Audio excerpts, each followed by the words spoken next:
ನಮಸ್ಕಾರ ರಿವ್ಯೂ ಚಾನೆಲ್ಗೆ ಸ್ವಾಗತ. ನಾನು ಸೌಖ್ಯ ಕಾಂಕರ್. ಧರ್ಮಸ್ಥಳ ನೂರಾರು ಶವಗಳ ಕೇಸ್ನಲ್ಲಿ ಅನಾಮಿಕ ಸಾಕ್ಷಿದಾರನಿಗೆ ಮತ್ತು ಹೋರಾಟಗಾರರಿಗೆ ಬಹಳ ದೊಡ್ಡ ಬಲವನ್ನು ಕೊಡ್ತಾ ಇರುವಂಥ ಒಂದು ಡೆವಲಪ್ಮೆಂಟ್ ಆಗಿದೆ. ಹೊಸ ಫೈಲ್ ಓಪನ್, ಮತ್ತೊಬ್ಬ ಸಾಕ್ಷಿದಾರ ಪ್ರತ್ಯಕ್ಷ.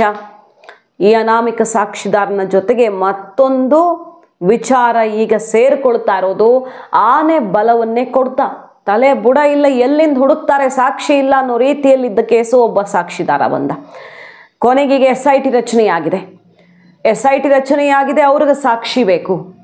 ಈಗ ಆ ಅಸ್ಥಿಗಳನ್ನು ಅಗೆಯುವ ಸಮಯದಲ್ಲಿ ಹೊಸ ಹೊಸ ವಿಚಾರಗಳು ಬಂದು ಸೇರ್ಕೊಳ್ತಿರೋದು. ನಿಜಕ್ಕೂ ಸರಿಯಾದ ನಿಷ್ಪಕ್ಷಪಾತ ತನಿಖೆ ಮಾಡ್ತೀನಿ ಅಂತ ಸರಿಯಾದ ರೀತಿಯಲ್ಲಿ ಹೋಗಿದ್ದೇ ಹೌದಾದರೆ ಸಾಕ್ಷಿಗಳು, ಮಾತನಾಡುವ ಸಾಕ್ಷಿಗಳು ಮತ್ತೊಂದಿಷ್ಟು ಜನ ಬರ್ತಾರ ಧೈರ್ಯವಾಗಿ. ಆ ನಂಬಿಕೆ ಹುಟ್ಟಿಸ್ತಿರುವಂಥ ಬೆಳವಣಿಗೆಗಳಿವು. ಡೀಟೇಲ್ಸ್ ಇಡ್ತಾ ಹೋಗ್ತೀವಿ. ಮಿಸ್ ಮಾಡದೆ ನಮ್ಮ ಚಾನಲ್ನ ಸಬ್ಸ್ಕ್ರೈಬ್ ಮಾಡಿ, ನಿಮ್ಮ ಅಭಿಪ್ರಾಯ ಕಮೆಂಟ್ ಮಾಡಿ ತಿಳಿಸಿ. ವೀಕ್ಷಕರೇ ನೋಡಿ, ಈಗ ಈ ಕೇಸ್ನ ಸುತ್ತ ಸಿಕ್ಕಾಪಟ್ಟೆ ದೊಡ್ಡ ಅಭಿಯಾನ ಆಗ್ತಿದೆ, ಹೋರಾಟ ನಡೀತಾ ಇದೆ. ಸೌಜನ್ಯ ಪರ ಹೋರಾಟಗಾರರು ಮತ್ತು ಅಲ್ಲಿ ಆರೋಪಿಗಳಿಗೆ ಶಿಕ್ಷೆ ಆಗಬೇಕು ಅಂತ ಪಟ್ಟು ಹಿಡಿದು ಹೋರಾಟ ಮಾಡ್ತಿರೋರು ಧೈರ್ಯ ತುಂಬ್ತಾ ಇದ್ದಾರೆ ಅಂತ ಆಯ್ತು. ಸುಮಾರು ಜನಕ್ಕೆ ಮುಂದೆ ಬನ್ನಿ ಅಂತ ಅವ್ರಿಗೆ ಗೊತ್ತಿರುತ್ತೆ, ಪರ್ಸ್ನಲ್ ಆಗಿ ಇಂತಿಂಥವ್ರಿಗೆ ಇಂತಿಂಥದ್ದಾಗಿದೆ ಅಂತ. ನೂರಾರು ಕೇಸ್ ಇದೆ ಅಂತ ಅಲ್ವಾ ಹೇಳ್ತಿರೋದು. ಅದ್ರಲ್ಲಿ ಕೊನೆ ಪಕ್ಷ ಒಂದು 10 ಆದರೂ ಕೇಸು ಪರ್ಸ್ನಲಿ ಇವ್ರಿಗೆ ಇಂಥವ್ರಿಗೆ ಹೀಗಾಗಿದೆ ಅನ್ನೋದು ಗೊತ್ತಿರಬಹುದು. ವಿಶೇಷವಾಗಿ ಇಂಥವ್ರು ಬಂದರೆ ಅವರ DNA ಮ್ಯಾಚ್ ಆದರೆ ಇಂಥದ್ದೆಲ್ಲ ಇರುತ್ತಲ್ವ. ಈಗ ಅಸ್ಥಿ ಎಷ್ಟೋ ವರ್ಷದ ತೆಗೆದಾಗ ನಮ್ಮ ಮನೆ ಮಗು ಅಥವಾ ನಮ್ಮ ಮನೆಯವರು ಹಿಂಗಾಗಿದ್ದಾರೆ ಅನ್ನೋದನ್ನು ಹೇಳ್ಕೊಳ್ಳೋಕೆ ಒಬ್ಬ ವ್ಯಕ್ತಿ ಸಿಕ್ಕಿದ್ರೆ ಆ ಕೇಸ್ನಲ್ಲಿ ಅದೊಂದು ಅತಿ ದೊಡ್ಡ ತಿರುವಾಗುತ್ತೆ. ಹಾಗಾಗಿ ಈಗ ಸಾಕ್ಷಿಗಳು ಮುಂದೆ ಬರೋದು ತುಂಬ ಇಂಪಾರ್ಟೆಂಟ್ ಈ ಕೇಸಲ್ಲಿ. SIT ರಚನೆ ಆಗಿರೋ ಹೊತ್ತಲ್ಲಿ ನೋಡಿ, ಈ ಹೊತ್ತಲ್ಲಿ 2 ಪ್ರಮುಖ ವಿಚಾರಗಳು, 2 ಹೊಸ ಫೈಲ್ಗಳು, ಅಂದರೆ ಹಳೇದೆ ಮುಚ್ಚೋಗಿದ್ದಂತಹ ಫೈಲ್ಗಳು ಈಗ ಓಪನ್ ಆಗ್ತಿರೋದು. ನಂಬರ್ 1 ಮತ್ತೊಬ್ಬ ಸಾಕ್ಷಿದಾರ, ಎರಡನೆಯದಾಗಿ ಹೊಸದೊಂದು ಕೇಸು. 1 by 1 ಹೇಳ್ತಾ ಹೋಗ್ತೀವಿ. ಹೊಸ ಸಾಕ್ಷಿದಾರ ಯಾರು? ಕೇರಳ ಭಾಗದ ವ್ಯಕ್ತಿಯೊಬ್ಬ, ಕಣ್ಣಾರೆ ಕಂಡಿರುವಂಥ ವಿಚಾರ ಈಗ ಗೊತ್ತಾಗ್ತಾ ಇದೆ. ಇನ್ನು ಆ ವ್ಯಕ್ತಿಯ ಹೆಸರು ರಿವೀಲ್ ಆಗಿಲ್ಲ. ಕೇರಳ ಮಾಧ್ಯಮಗಳು ಈ ಕೇಸನ್ನು ತುಂಬ ಹೈಪ್ ಮಾಡ್ತಿರೋದು. ಕರ್ನಾಟಕದಲ್ಲಿ ಏನೂ ಇಲ್ಲ ಈ ಸುದ್ದಿ, ಅಷ್ಟು ದೊಡ್ಡ ಮಟ್ಟದಲ್ಲಿ ಅಲ್ಲಿ ಹೈಪ್ ಆಗ್ತಿದೆ ಮತ್ತು ಅಲ್ಲಿ ತುಂಬ ಜನ ತಾವಾಗಿ ಬಂದು ಹೇಳ್ಕೊಳ್ತಿದ್ದಾರೆ ಅನ್ನೋದು ಗೊತ್ತಾಗ್ತಾ ಇದೆ. ಮಾಧ್ಯಮಗಳ ಸಪೋರ್ಟು ಮತ್ತು ಅಲ್ಲಿ ಪೊಲೀಸರ ಸಪೋರ್ಟು ಇದೆ ಅಂತ ಹೇಳಲಾಗ್ತಿದ್ದು. ಯಾಕೆ KV ಧನಂಜಯ ಅವರು ಕೇರಳ ಸರ್ಕಾರ ಎಂಟ್ರಿ ಕೊಡಲಿ ಅಂತ ಬರೆದ್ರು, ಬೇರೆ ಸರ್ಕಾರಕ್ಕೆ ಯಾಕೆ ಬರೆದಿಲ್ಲ ನೀವು, ಆಂಧ್ರಕ್ಕೆ ಬೇರೆ ಕಡೆಗೆ, ಕೇರಳಕ್ಕೆ ಯಾಕೆ ಬರೆದ್ರಿ ಅನ್ನೋ ರೀತಿಯಲ್ಲಿ ಪ್ರಶ್ನೆ ಎತ್ತಿದ್ರು ತುಂಬ ಜನ. ಆದರೆ ಅಸಲಿಗೆ ಯಾಕೆ ಕೇರಳ ಅಂತ ಕೇಳಿದ್ರೆ ಅಲ್ಲಿ ಅವರು ಈ ರೀತಿ ಆಗಿರುವ ಒಂದಿಷ್ಟು ಸೂಚನೆ ಇರುತ್ತೆ, ಸುಳಿವಿರುತ್ತೆ. ಈ ಹೋರಾಟದಲ್ಲಿ ಭಾಗಿಯಾಗಿರೋರಿಗೆ ಪರ್ಸ್ನಲಿ ಗೊತ್ತಿರುತ್ತೆ. ಸೊ ಕೇರಳ ಎಂಟ್ರಿ ಆಗಲಿ ಅಂತ ಕೇಳ್ಕೊಂಡ್ರು. ಕೇರಳದಲ್ಲಿ ಸಿಕ್ಕಾಪಟ್ಟೆ ಸುದ್ದಿ ಆಗ್ತಿದೆ ಈ ವಿಚಾರ.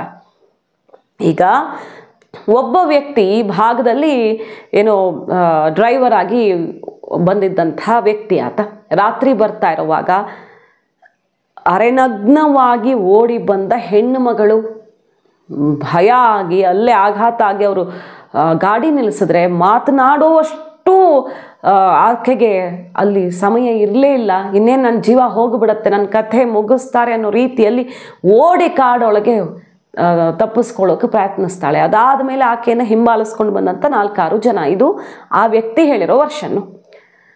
ಕೇರಳ ಮೀಡಿಯಾಗಳಲ್ಲಿ ಸಿಕ್ಕಾಪಟ್ಟೆ ಈ ಸುದ್ದಿ ಆಗ್ತಾ ಇದೆ ಈಗ. ಇನ್ನೊಂದು ಸಾಕ್ಷಿ ಅನ್ನೋ ರೀತಿಯಲ್ಲಿ ಆತ ಕಣ್ಣಾರೆ ನೋಡಿದ್ದಾನೆ ಅಂತ.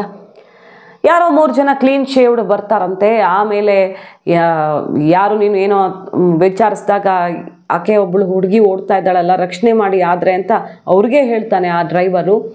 ಯಾವ ಕಡೆ ಹೋದ್ಲು ಅಂತ ಕಿರಿಚ್ತಾರಂತೆ.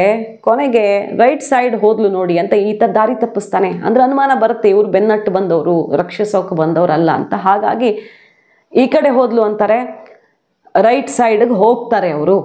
ಮುಂದೆ ಹೋಗಿ ಗಾಡಿ ನಿಲ್ಲಿಸ್ತಾನೆ ಈ ವ್ಯಕ್ತಿ, ಡ್ರೈವರು. ಸ್ವಲ್ಪ ಮುಂದೆ ಹೋಗಿ ಮತ್ತೆ ನಿಲ್ಲಿಸ್ತೀಯ ಗಾಡಿನ, ಮೊದಲು ತೆಗಿ, ಇಲ್ಲ ನಿನ್ನ ಜೀವ ಮುಗಿಯುತ್ತೆ ಇಲ್ಲೇ ಅನ್ನೋ ರೀತಿಯಲ್ಲಿ ಆತನಿಗೂ ಬೆದರಿಸ್ತಾರೆ. ಈ ರೀತಿಯದೊಂದು ಘಟನೆಯನ್ನು ತಾನು ಕಣ್ಣಾರೆ ಅವತ್ತು ರಾತ್ರಿ ಕಂಡ ಘಟನೆಯನ್ನು ಆತ ಹೇಳ್ಕೊಂಡಿರುವ ಬಗ್ಗೆ ವರದಿ ಆಗ್ತಿದೆ. ಇನ್ನು ಆತ ಸತ್ಯ ಹೇಳದ್ನಾ ಸುಳ್ಳು ಹೇಳದ್ನಾ ಅನ್ನೋದು ಇನ್ವೆಸ್ಟಿಗೇಷನಲ್ಲಿ ಗೊತ್ತಾಗುತ್ತೆ. ಈಗ ಇನ್ವೆಸ್ಟಿಗೇಷನ್ ಟೀಮ್ ಆತನನ್ನು ಕೂಡ ಕರೆಯಬಹುದು. ಕೊನೆಗೆ ಈ ರೀತಿಯ ಘಟನೆಯಾದ 1-2 ದಿನದಲ್ಲಿ ಹುಡುಗಿಯೊಬ್ಬಳು ಸತ್ತು ಬಿದ್ದಿರೋದು. ಅಂಥದ್ದೇ ಅವಸ್ಥೆಯಲ್ಲಿ ಕೃತ್ಯಕ್ಕೆ ಒಳಗಾಗಿ ಸತ್ತು ಬಿದ್ದಿರುವಂಥ ಸುದ್ದಿ ಬರುತ್ತೆ. ಆಗ ಆತನಿಗೆ ಇದು ತನ್ನ ಕಣ್ಣು ಮುಂದೆನೇ ಇಂಥದ್ದು ನಡೆದು ಹೋಯ್ತಲ್ಲ ಅನ್ನೋ ರೀತಿಯಲ್ಲಿ ನಾನು ನೋಡಿದೆ ಬಟ್ ಏನು ಮಾಡೋಕ್ಕಾಗಲಿಲ್ವಲ್ಲ, ಹೋಯ್ತಲ್ಲ ಜೀವ ಅನ್ನೋ ರೀತಿಯಲ್ಲಿ ಬಹಳ ಆಘಾತಕ್ಕೊಳಗಾಗ್ತಾನೆ ಆ ವ್ಯಕ್ತಿ ಅನ್ನೋದು ವಿಚಾರ. ಸೊ SIT ಟೀಮು ಈಗ ಎಂಟ್ರಿ ಕೊಟ್ಟಿರೋವಾಗ, ಹೋರಾಟ ನೆಕ್ಸ್ಟ್ ಲೆವೆಲ್ಗೆ ಹೋಗಿರೋವಾಗ ನೋಡಿ ಒಬ್ಬೊಬ್ಬರೇ ಬರ್ತಾ ಇದ್ದಾರೆ. ಈ ಸತ್ಯನ ಸುಳ್ಳ ಅನ್ನೋದನ್ನು ಪೊಲೀಸರು ಇನ್ವೆಸ್ಟಿಗೇಷನ್ ಆಫೀಸರ್ಸ್ ನೋಡ್ತಾರೆ, ಆದರೆ ಹೇಳೋದಕ್ಕೆ ಧೈರ್ಯ ಮಾಡಿ ಬರ್ತಾ ಇದ್ದಾರೆ ಅನ್ನೋದು ಇಂಪಾರ್ಟೆಂಟ್. ಅನನ್ಯ ಭಟ್ ತಾಯಿ ಬಂದಿದ್ದಾರೆ, ಈಗ ಕಂಪ್ಲೇಂಟ್ ಕೊಟ್ಟಿದ್ದಾರೆ. ಸೊ ಅವರ DNA ಮ್ಯಾಚ್ ಮಾಡೋದಕ್ಕೆ ಅಕಸ್ಮಾತ್ ಅಸ್ಥಿ ಸಿಕ್ಕಿದಲ್ಲಿ DNA ಮ್ಯಾಚ್ ಮಾಡೋದಕ್ಕೊಂದು ಅವಕಾಶ ಅಲ್ಲೊಂದಿದೆ. ಹಾಗೆ ಈ ವ್ಯಕ್ತಿ ಕಣ್ಣಾರೆ ಕಂಡವನಿದ್ದಾನೆ, ನಾನು ಇಂಥದ್ದನ್ನು ನೋಡಿದ್ದೀನಿ ಇಂಥ ಇಸುವಿಯಲ್ಲಿ ಅಂತ ಆತ ಹೇಳಬಲ್ಲ, ಎಷ್ಟು ವರ್ಷಗಳ ಹಿಂದೆ ಅಂತ. ಸೊ ಆ ಸಮಯದಲ್ಲಿ ಏನಾದರೂ ಒಂದು ಸುಳಿವು ಸಿಗಬಹುದೇನೋ ಆತ ಹೇಳುವ ಸಾಕ್ಷಿ ಮತ್ತೊಂದು ಅಂತ ಆತ ಒಬ್ಬ ಪ್ರತ್ಯಕ್ಷದರ್ಶಿ ಆಗ್ತಾನೆ ಈ ಕೇಸ್ಗೆ. ಹಾಗೆ ಈಗ ಒಂದು ಹೊಸ ಕಂಪ್ಲೇಂಟ್ ದಾಖಲಾಗಿದೆ ನೋಡಿ ಕೇರಳದಲ್ಲೊಂದು ಕೇಸ್ ದಾಖಲಾಗಿದೆ. ಈಗ ಕೇರಳ ಪೊಲೀಸರು ಕೂಡ ಸಹಜವಾಗಿ ಎಂಟ್ರಿ ಕೊಡಲೇಬೇಕಾಗತ್ತೆ. ಅನೀಶ್ ಜಾಯ್ ಅನ್ನುವಂಥ ವ್ಯಕ್ತಿ ತನ್ನ ತಂದೆಯನ್ನು 20 ಎಕರೆ ಆಸ್ತಿಗೆ ಸಂಬಂಧಪಟ್ಟಂತೆ ಏನೋ ಒಂದು ಆಕ್ಸಿಡೆಂಟ್ ರೀತಿಯಲ್ಲಿ ಕೊಲೆ ಮಾಡಲಾಗಿದೆ ಅಂತ ಅವ್ರು ಹೇಳ್ತಿರೋದು. ಅವರ ಆಡಿಯೋಗಳೆಲ್ಲ ಈಗ ವೈರಲ್ ಆಗ್ತಿದೆ. ಕಂಪ್ಲೇಂಟ್ ದಾಖಲಿಸಿರೋ ಕಾಪಿ ಸಿಗ್ತಾ ಇದೆ. ಕೇರಳದಲ್ಲಿ ಫಸ್ಟ್ ಕಂಪ್ಲೇಂಟ್ ಈಗ ರಿಜಿಸ್ಟರ್ ಆಗಿದೆ.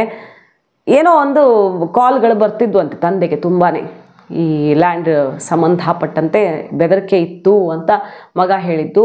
ಹೆಲ್ಮೆಟ್ ಹಾಕಿದ್ದಾರೆ, ಹೆಲ್ಮೆಟ್ಗೆ ಒಂದು ಚೂರು ಹಾನಿಯಾಗಿಲ್ಲ, ಹೆಲ್ಮೆಟ್ ಕೆಳಗೆ ಬಿದ್ದಿದೆ, ತಲೆ ಮಾತ್ರ ಛಿದ್ರವಾಗಿತ್ತು.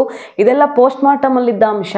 ಕೈಕಾಲಿನ ಮೂಳೆಗಳು ಮುರಿದಿದ್ದು, ಹೊಟ್ಟೆಯಲ್ಲಿ ಆ ಕಡೆಯಿಂದ ಈ ಕಡೆ ಒಂದು ಮಾರಕ ಅಸ್ತ್ರ ಪಾಸ್ ಆಗಿತ್ತು. ಇದೆಲ್ಲ ಪೋಸ್ಟ್ ಮಾರ್ಟಮಲ್ಲಿದ್ದ ವಿಚಾರ. ಬಟ್ ಅವತ್ತು ಪೊಲೀಸರು ನಿನ್ನ ಜೀವಕ್ಕೆ ಅಪಾಯ ಇದೆ, ಈ ಸುದ್ದಿಗೆ ಬರಬೇಡಪ್ಪ ನೀನು, ಇದು ದೊಡ್ಡವ್ರ ವಿಷಯ ಅಂತ ಹೇಳಿ ನನ್ನನ್ನು ಕಳಿಸ್ಬಿಟ್ರು. ನಾನು ಭಯ ಬಿದ್ದು ಬಂದೆ, ಯಾರೂ ಇರಲಿಲ್ಲ ಅವತ್ತು. ಆದರೆ ಇವತ್ತು ಧೈರ್ಯ ಬಂದಿದೆ ನನಗೆ, ಯಾಕಂದರೆ ಕೇರಳ ಮಾಧ್ಯಮಗಳು ಅಷ್ಟು ದೊಡ್ಡ ಪ್ರಮಾಣದಲ್ಲಿ ಈ ವಿಚಾರ ಎತ್ತುಕೊಂಡಿದ್ದಾವೆ. ಒಂದು ಬಲ ಬಂದಂತಾಗಿದೆ, ಎಲ್ಲರೂ ಸಪೋರ್ಟ್ಗಿದ್ದಾರೆ, ಹೋರಾಟಗಾರರು ಕೂಡ ಸಪೋರ್ಟ್ಗಿದ್ದಾರೆ. ಹಾಗಾಗಿ ಮುಂದೆ ಬಂದಿದ್ದೀನಿ, ಈ ಕೇಸನ್ನು ಕೈಗೆತ್ಕೊಳ್ತೀನಿ ಅಂತ ಕಂಪ್ಲೇಂಟನ್ನು ದಾಖಲಿಸಿರೋದು. ಅಂದರೆ ಕೇರಳದಲ್ಲಿ ಯಾಕೆ ದಾಖಲಾಯಿತು ಕೇಸ್ ಅಂದರೆ, ಇವರು ಕೇರಳ ಮೂಲದವರಾಗಿದ್ದಾರೆ, ಈ ಭಾಗಕ್ಕೆ ವಲಸೆ ಬಂದವರಾಗಿದ್ದರು. ಇಲ್ಲಿ ಸರ್ಕಾರಿ ಜಮೀನು ಒತ್ತುವರಿ ಮಾಡ್ಕೊಂಡು ಹಳೆ ಕಾಲದಲ್ಲಿ ಸಕ್ರಮದಲ್ಲಿ ಅವರು ಭೂಮಿ ಡಾಕ್ಯುಮೆಂಟ್ಸ್ ಎಲ್ಲ ಆಗಿತ್ತು. ಆ ಸಮಯದಲ್ಲಿ ಸುಮಾರು 20 ಎಕರೆ ಏನೋ ತೊಗೊಂಡು ಬಿಟ್ರಂತೆ, ಕಡಿಮೆ ರೇಟಲ್ಲಿ, ತುಂಬ ಕಡಿಮೆ ರೇಟಲ್ಲಿ ಯಾರೋ ತೊಗೊಂಡು ಬಿಟ್ಟಿದ್ದಾರೆ. ಉಳಿದಿರೋ ಜಮೀನು ಸಕ್ರಮ ಕನ್ವರ್ಟ್ ಆಗಿರಲಿಲ್ಲ. ಆಮೇಲೆ ಪ್ರಯತ್ನ ಪಟ್ಟು ಆಗತ್ತೆ, ಆ ಜಮೀನು ಬೇಕು ಅಂತ ಬಂದಾಗ ಅದಕ್ಕೆ ಪ್ರತಿಭಟಿಸ್ತಾರೆ. ಆಗ ರೇಟೆಲ್ಲ ಜಾಸ್ತಿ ಆಗಿರುತ್ತೆ, ಅಭಿವೃದ್ಧಿಯಾಗಿ. ಪ್ರತಿಭಟಿಸಿದ ಪರಿಣಾಮ ಅವರ ತಂದೆಯವರನ್ನು ಫಿನಿಶ್ ಮಾಡಲಾಯಿತು.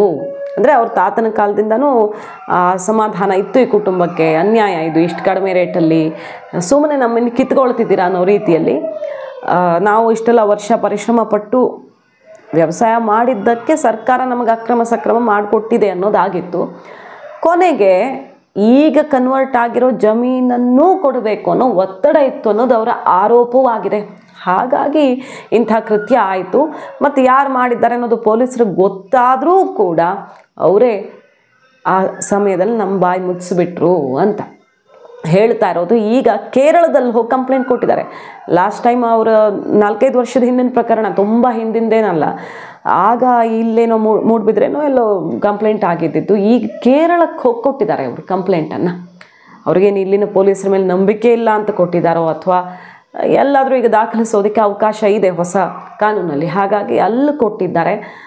ಬಹುಶಃ ತನಗೆ ದೊಡ್ಡ ಬಲ ಸಿಗುತ್ತೆ, ಕೇರಳ ಮಾಧ್ಯಮದಿಂದ ದೊಡ್ಡ ಬಲ ಸಿಕ್ಕಿದೆ ಅಂತ ಅವರು ಹೇಳ್ತಾ ಇದ್ದಾರೆ. SIT ಟೀಮ್ನವರು ಅವ್ರನ್ನ ಸಂಪರ್ಕಿಸಬಹುದು.